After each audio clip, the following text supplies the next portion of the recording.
I personally think it's really good. I think that the boxing hardcores, like the boxing fanatics, they don't like it because it's like, why are they disrespecting our sport? There's an Olympic system that you have to go through, and once you've qualified there, then you go through to the professional ranks. Whereas someone with a profile can just come out of nowhere and fight one of the best guys.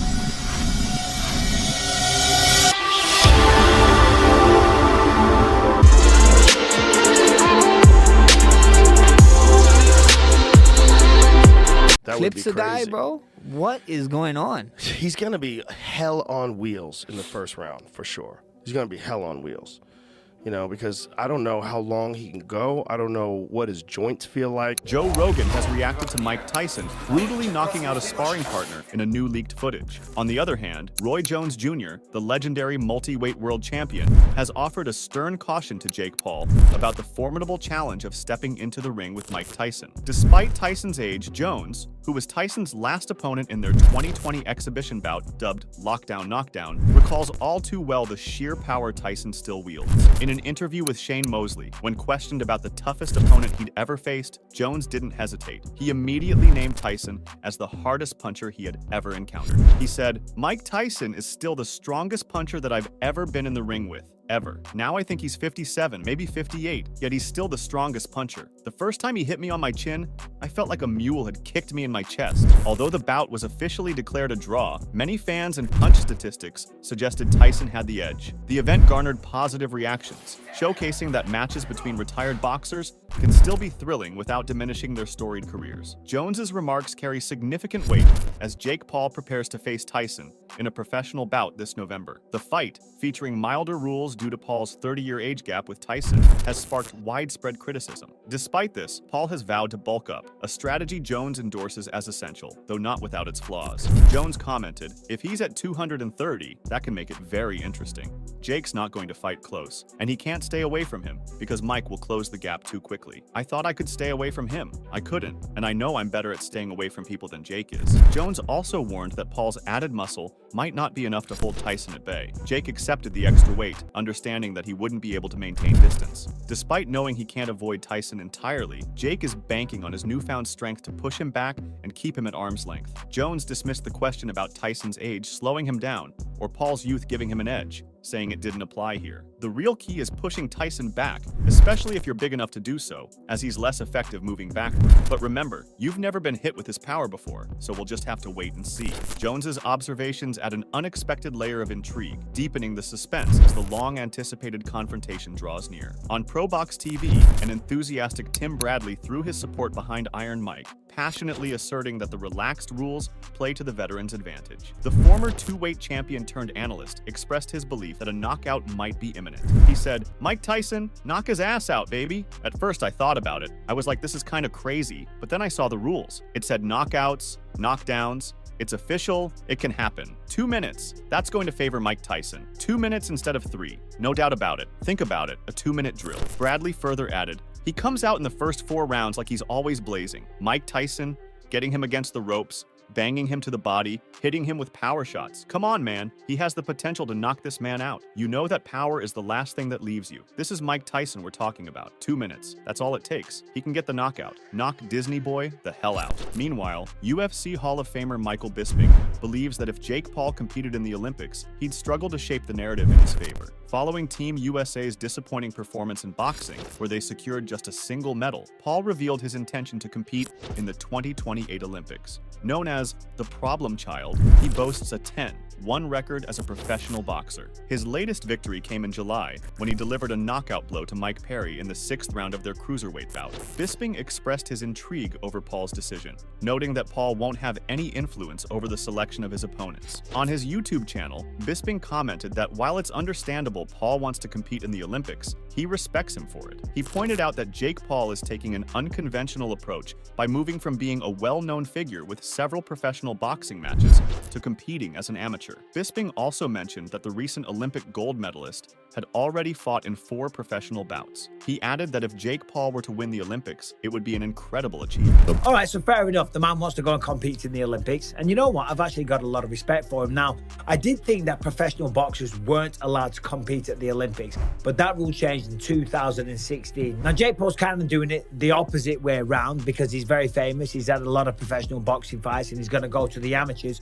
But the guy that just won the Olympic gold medalist, he's actually had 4 professional boxing bouts as well. Now, if Jake Paul was to win the Olympics, I mean, that would be incredible. Bisping further remarked that if Jake Paul were to compete in the Olympics and win, he would join the ranks of legendary boxers like Muhammad Ali, George Foreman, Joe Frazier, Oscar De La Hoya, Lennox Lewis, Pernell Whitaker, and Mark Breland. However, Bisping pointed out that in the Olympics, Paul wouldn't have the luxury of controlling the promotion, meaning he couldn't handpick his opponents. Bisping also noted that Paul wouldn't be able to choose opponents who are far past their prime, such as a 58-year-old Mike Tyson. He emphasized that the last time Paul faced an opponent of his own size and weight, he ended up losing. And he would join the likes of the great Muhammad Ali, the GOAT, George Foreman, Joe Frazier, Oscar De La Hoya, Lennox Lewis, Pernell Whitaker, Mark Breland. The list goes on. So many fantastic Olympic boxing champions.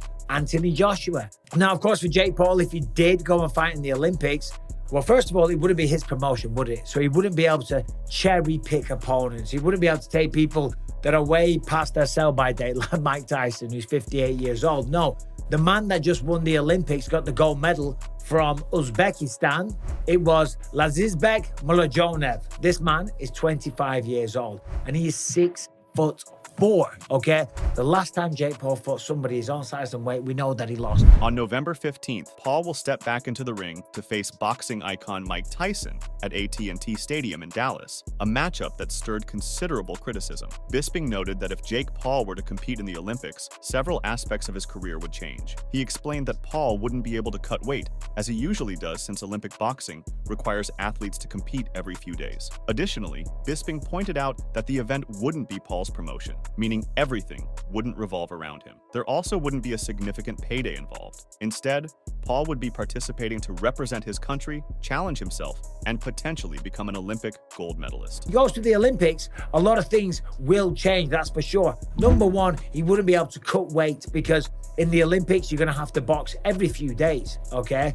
It wouldn't be his promotion, so everything's not going to be centered around him. There wouldn't be a massive payday on display. He will be doing it literally to represent his country and to test himself and potentially become an Olympic gold medalist. Meanwhile, Daniel Cormier, the former UFC 2-division champion, hasn't exactly warmed to Jake Paul's boxing career. Their tension boiled over during the UFC 261 pay-per-view event, leading to a fiery confrontation that only ended when security intervened to break them apart. Since diving into professional boxing in January 2020, Paul has established a remarkable presence in the sport, boasting an impressive 10-1 record. His notable victories include 6 wins against former UFC fighters, a strategy that sparked considerable debate among fans and analysts. As he prepares to face boxing legend Mike Tyson in his next bout, Jake Paul has also thrown down the gauntlet to UFC light heavyweight champion Alex Pereira and combat sports sensation Conor McGregor, hinting at future clashes. Paul has also unveiled his ambitious plan to vie for a gold medal in boxing at the 2028 Los Angeles Olympics, aiming to bring glory to the United States. This announcement follows the U.S. boxing team's disappointing showing at the Paris Olympics, where they managed only a single medal and missed out on gold. In a recent appearance on the BS with Jake Paul podcast, he shared his thoughts. "I'm going to enter the 2028 Olympics for boxing in Los Angeles. I'm sick and tired of waiting around and waiting for another gold for Team USA. I've definitely added another couple of years to my boxing career because of that. But Los Angeles, United States, I'm going to do it. Why not? 2028 Olympics, you heard it here first. Gold medal, you're mine, brother." Cormier took to Instagram to counter the allegations, sharing a post via MMA Fighting that showcased Paul's remarks. Perplexed by the problem child's assertions, Cormier responded, "Does he not understand he has to qualify? And he can't be a pro fighter and be going backward to amateur. This is crazy. How do people buy this?" In a recent chat with MMA Junkie, Daniel Cormier gave his take on the upcoming fight, asserting that Tyson has the power to take Paul down with a knockout. He stated, "I don't even know how to call this a fight. Honestly, I don't even know how it's a fight. It's a weird deal, but I think it'll be fun. I think if Mike Tyson can fight and is free to just fight the way he wants to, he's either gonna knock Paul out or he's gonna get caught with something that's gonna get him knocked out. But hell, I'm watching it. It'll be fun as long as it lasts." In contrast, Jake may face another seasoned heavyweight once he finishes his bout with Mike Tyson. Kevin McBride has signaled his readiness to challenge Paul next, contingent on Jake's success against Tyson. He said, "If Jake Paul takes the mantle of the last man to beat Mike Tyson, then I'd hope Jake Paul would give me the opportunity to fight him. Then he'd have the chance to be the last man to beat Tyson and McBride. I'd jump in there with him. Paul is unlikely to entertain any proposal from McBride, as it pales in comparison to the potentially lucrative chance presented by a bout with Tyson. Back in 2006, when Iron Mike was still on the decline, McBride managed to spar with Tyson and secure an easy victory. Given Tyson's history of medical problems, his physical condition has probably deteriorated further. Despite the criticism Paul faces for selecting Tyson as an opponent and growing concerns from doctors about Tyson's health should he lose, the allure of the Tyson fight remains significantly more appealing. Tyson is a fierce puncher, and McBride, who initially found it difficult to deal with his aggression, has warned the influencer to notify the referee if he seems about to break the rules. He said, "Keep your hands up and watch that he doesn't spit out his mouthpiece, and if he does, tell the ref." I'd warn Jake Paul to make sure Mike doesn't spit his mouthpiece out, because if he does, you never know what's going to happen. You don't know what Mike Tyson is going to do. He's a fearsome man. Paul is preparing to dive into new ventures in boxing, driven by his daring goal of clinching a world championship. Over the next year, he may also have the chance to face high-profile opponents, such as Tommy Fury and KSI, potentially leading to some lucrative matchups. McBride added, "It takes balls to get in the ring with Tyson, even in his 50s. Whether you're a YouTuber or a fighter, it takes big balls. Tyson is no joke." Even though the match's regulations are meant to temper the intensity, numerous fighters have voiced their disapproval of Paul for allegedly disrespecting the sport by pushing for this bout. BJ Flores, the former coach of the YouTuber-turned-fighter, noted that Iron Mike was keen on having the fight officially recorded for both fighters. He said, "Mike wants to fight. Mike wanted the fight. It wasn't Jake searching Mike out. Mike wanted the opportunity, and make it not an exhibition, a real fight. Jake loves Mike. He thought it was a big event. Netflix got behind and the AT&T Stadium got behind it." The former world title contender stated that the fight puts Paul in a no-win situation. Either he suffers a defeat or he shocks the boxing world by toppling a legend. He said, "It's gonna be a lot of fun for a lot of people to watch, but it's kind of a lose-lose for Jake, because you don't want to beat Mike, and if Mike beats you then, you know, Mike's still dangerous. It'll be a good event. I'm gonna watch it." Of course, people have mixed feelings about it, but they're not the ones in the ring. Tyson and Paul are set to clash at Fanatics Fest in New York City on August 18th. After the event's date was shifted, Paul eagerly seized the opportunity to face former UFC fighter Mike Perry in July. Paul secured a victory with a 6th-round technical knockout, elevating his professional boxing record to a noteworthy 10-1. On the heels of his big win over Perry, Paul commented on the impending showdown with Tyson, saying, "After eating Mike Perry as an appetizer, I'm ready to go for the main course on Friday, November 15th. When Tyson and Paul face off on November 15th, Tyson is poised to leverage his extensive experience and impressive credentials. With a remarkable 50-6 record and a collection of heavyweight titles, Tyson's career speaks for itself. In contrast, Paul, at just 27 years old and with only 11 fights under his belt, has a much brief yet recent boxing career, having competed in the past 4 years. His previous opponents have largely been ex-MMA fighters or lesser-known boxers, making Tyson the most formidable rival Paul has encountered so far. While we wait, Tyson Fury has shared his prediction for the much-anticipated showdown between Mike Tyson and Jake Paul. Fury is confident that Tyson will not only dazzle the audience, but also give the problem child a lesson he won't forget when they meet in the ring. In a video, the Gypsy King stated, "Listen, if Mike Tyson hits anybody, I don't care if he's 90, he's gonna knock them out cold, isn't he? Obviously, I have to back Mike Tyson. I'm named after the legend and I'll back him. As he always backs me, I'm backing Mike for the knockout. Come on, Mike." In a recent turn of events that's raising eyebrows among fans, Mike Tyson has released new training footage that has everyone talking. Last month, Nakisa Badarian, Paul's manager, revealed that while Tyson had resumed his strength and conditioning workouts, he hadn't yet made his return to the boxing ring. However, the legendary fighter has now broken his silence, showcasing a video of himself powerfully obliterating the pads.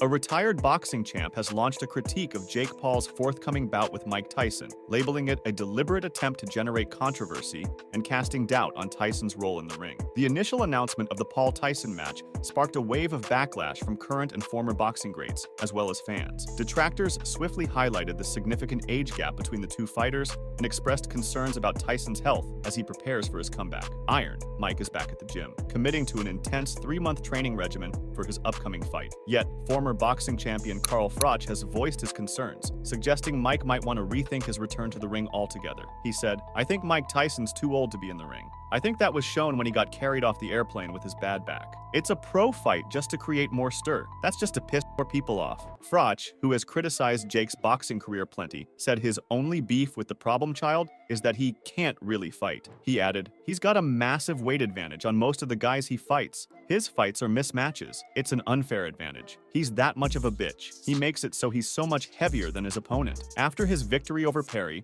the YouTuber turned boxer took a swing at UFC champ Alex Poten Pereira. However, Dana White quickly dismissed the challenge, stating that Jake Paul no longer poses a significant threat in his opinion. In the boxing world, the consensus seems to be that the upcoming fight is all but decided. At 58, Tyson appears to be an underdog against Paul, who is 31 years his junior. The YouTuber turned boxer exudes unwavering confidence about the match, and has even outlined his strategy for the next 5 bouts after his autumn clash with Tyson. Meanwhile, Jake Paul is already planning his next steps after his upcoming clash with Mike Tyson. Asked for his hit list during a recent appearance on the Full Send podcast, Paul replied, Alex Pereira, Conor McGregor, Canelo Alvarez, KSI, Tommy Fury. Despite both Alex Pereira and Conor McGregor still being under UFC contracts, a bout between them appears improbable. Dana White has made his disinterest in collaborating with Paul clear, and in a recent interview with TNT Sports, he firmly dismissed the idea of a Pereira fight. The media eats all his bullshit, and they actually print it. It's the weirdest thing ever, White said, when asked if he would be open to making the fight. White added, I didn't even know Jake Paul was fighting. I was on vacation in Italy and I had no idea. There were all these stories written. It's ridiculous. I stopped paying attention to Jake Paul when he lost to Tommy Fury. When he fought someone that was his age and actually boxed, he lost. Since suffering his only professional loss to Tommy Fury last year, Paul has been unwavering in his demand for a rematch. Despite his tireless efforts, the eagerly anticipated fight remains unconfirmed. After defeating KSI in October, Fury has been out of action due to a hand injury. Among all conceivable matchups, the prospect of facing Canelo Alvarez appears the most improbable, given his enduring dominance in boxing's elite ranks. Nevertheless, if a suitable weight agreement can be negotiated, a clash with KSI might emerge as a compelling alternative in the interim. The difficulty is figuring out the weight, explained Paul. Meanwhile, Butterbean is setting the stage for a high-stakes showdown, with a daring 1.5 million pounds winner takes-all bout against Jake Paul, the YouTube sensation turned boxer. While skeptics debate the sense in Paul challenging the 58-year-old Tyson, Butterbean, celebrated for his devastating knockout prowess and 57 KOs from his 90s glory days, is thrilled at the prospect of stepping into the ring with the problem child. Despite the intense attention being paid to the Tyson versus Paul match, Butterbean remains steadfast in his determination to take on the social media phenomenon. Showcasing his impressive punching skills on TikTok, Butterbean has boldly addressed Paul, asserting, Jake Paul, what are you waiting on? Are we gonna do this or what? It comes after Butterbean first suggested a $2 million competition on the site last week. As Paul gazed down at the camera, Butterbean sent him a direct message stating, Hey Jake Paul, would you fight me for $2 million?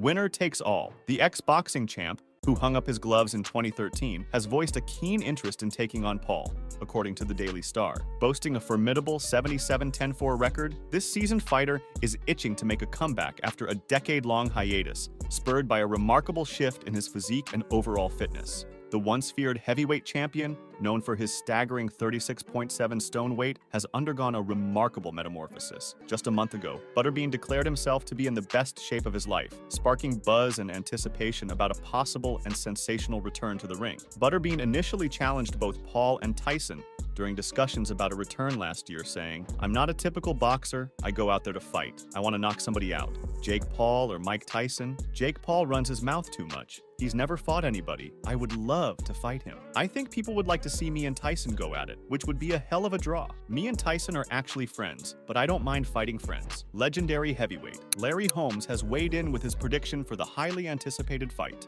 With a storied career that includes 75 bouts against the likes of Ernie Shavers, Ken Norton, and the incomparable Muhammad Ali, Holmes' experience is unparalleled. However, it was his 1988 clash with Mike Tyson, where he fought for the WBA, WBC, and IBF titles, that proved to be a formidable test, ending in a memorable defeat for Holmes. In a recent conversation with USA Today, Holmes expressed his support for his former rival, confidently predicting Tyson's triumph in the upcoming match. He said, I'll bet a quarter on Mike Tyson. George Foreman, celebrated for his remarkable returns to the ring, demonstrated his exceptional fortitude by claiming a world title at 45, an extraordinary feat after a decade away from boxing. When NY Fights speculated that Tyson could still drop and stop Paul despite his advancing years, Foreman's response was both straightforward and thought-provoking. He said, "Jake Paul is no pushover, and he is not afraid of any of these guys. Time is on his side. So happy for Mike Tyson. He needed this excitement in his life. Everyone is talking about it. Answer to your question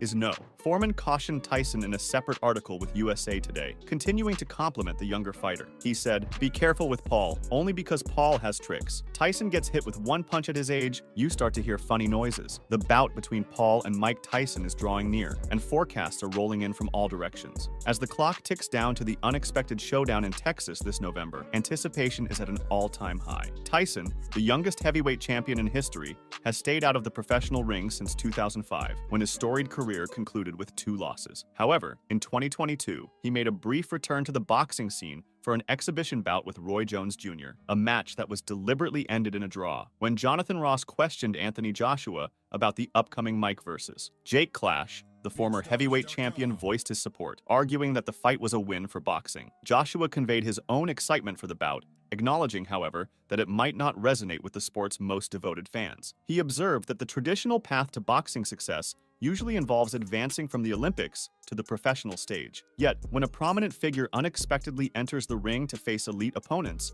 it can be seen by some as challenging the sport's long-standing norms. I personally think it's really good. I think that the boxing hardcores, like the boxing fanatics, they don't like it because it's like, why are they disrespecting our sport? There's an Olympic system that you have to go through, and once you're qualified there, then you go through to the professional ranks.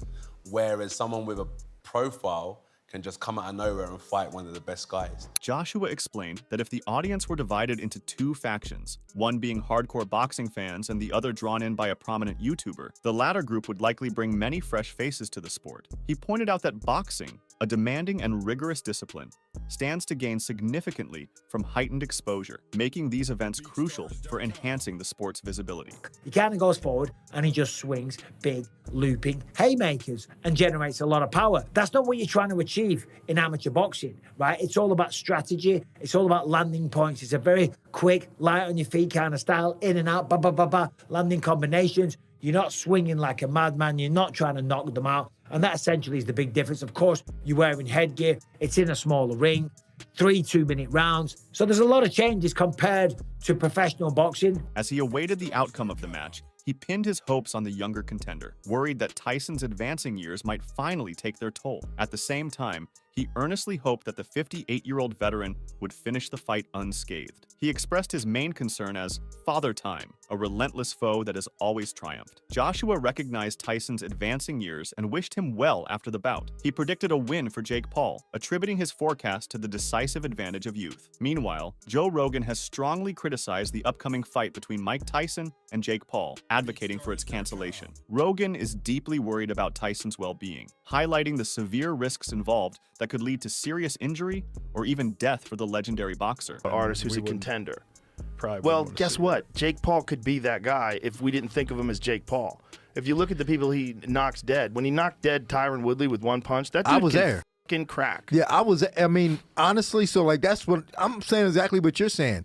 We don't want to give him credit because it's Jake Paul. Exactly. But we gotta wake up and realize that he's still 27, young, and for the last 4, 5, 6, 7 years, he's had the training best consistently. coaches working with him one-on-one. Moreover, Joe Rogan acknowledged the significant age difference between Mike Tyson and Jake Paul, but showed some reservations about the matchup. Although he's a seasoned UFC commentator, Rogan admitted he wasn't fully informed on Tyson's current physical condition, despite Tyson's legendary status as the youngest heavyweight champion in boxing history. Still, Rogan suggested a strategy for Tyson to secure a victory, an aggressive attack on Paul right from the start. In the first round, Rogan acknowledged Mike's evident strength, yet expressed concerns about his endurance and physical condition. He pointed out lingering questions about the state of Mike's back, joints, and overall health, implying that these aspects were still somewhat unclear. He was a wild guy, man. Genki was supposed to be my first fight in the UFC. Remy Bonjasky. Ray Remy Bonjasky. Oh, he's not used to that. Yeah, he got head kicked. He said that's all right. Well, Remy Bonjasky was amazing. Yeah, he was. And he fought, had such an interesting style. Crazy knees. Yeah. Hey, man, we just lost Rob Kamen. Rob Kamen. That just sucks. died. That really That sucks. was hard. Nice guy. I worked out with that guy a lot. I trained with that guy for like shit. eight How week was that? period. It was amazing. He was awesome. Those Dutch guys are cool, man. He's the coolest. He was the It's like coolest. Boss. He's super I did cool. a joint seminar with him in Canada one time. He's just a cool guy. That Just a was cool it. guy. Head kick. Yeah, Ray one Burch kick, was like, end of it. check, please. Thank you, I'm done. I don't enjoy that. Franz Botha, he didn't did sign well up in for this. kickboxing. Remember? Yeah, Franz Botha he fought did. Cormier. He did. Yeah. Yeah, he figured out how to do it a little bit, started f***ing people Yeah. up. Well, his hands were so good. Yeah. Make sure to check out some of our other videos on the screen if you enjoyed this one.